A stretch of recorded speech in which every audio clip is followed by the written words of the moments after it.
Chers compatriotes, c'est en ma qualité de président élu de la République du Cameroun que je prends la parole pour qu'en raison de l'extrême gravité dans laquelle nous nous trouvons, j'estime utile de porter à la connaissance du monde en général et des nations qui ont érigé la démocratie et le respect des droits de l'homme comme fondement de leur existence, porter à leur connaissance le fait que tout le peuple camerounais aujourd'hui se trouve le dos au mur, confronté à une menace existentielle de la part de ce régime qui pratique du gangstérisme d'État, qui terrorise nos populations, procède à des purges politiques, purges au faciès, purges dans toutes les régions de notre nation.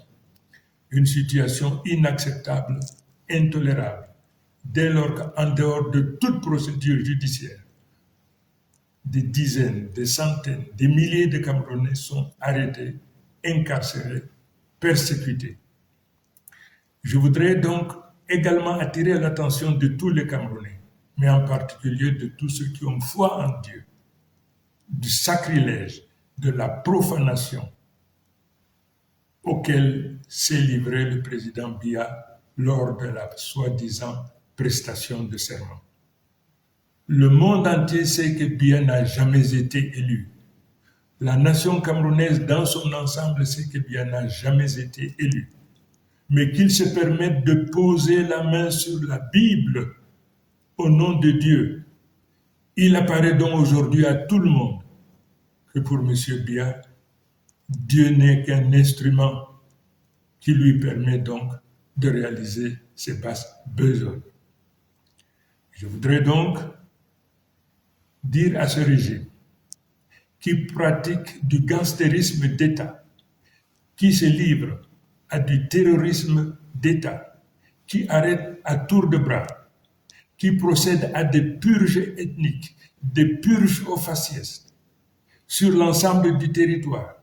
Je voudrais donc demander à ce régime, du haut de ma responsabilité, parce que élu aujourd'hui de la République du Cameroun, de cesser cette pratique. Les Camerounais n'en veulent plus, les Camerounais n'en peuvent plus. Et pour ce faire, je leur donne 48 heures pour arrêter, pour libérer sans condition tous nos enfants, tous les Camerounais qui se trouvent aujourd'hui dans les prisons du Cameroun de manière générale. Je leur donne 48 heures. Faute de quoi, le peuple camerounais se retrouvera en légitime défense et se sentira libre non seulement de se protéger, mais également de tout faire pour protéger leurs enfants et les récupérer partout où ils se trouvent. Voilà l'information cardinale que je me devais de porter à la connaissance de tout un chacun, mais en particulier, une fois de plus, le divorce désormais qu'il y a entre le président Biya et les religieux, quelle que soit leur obédience. Je vous remercie.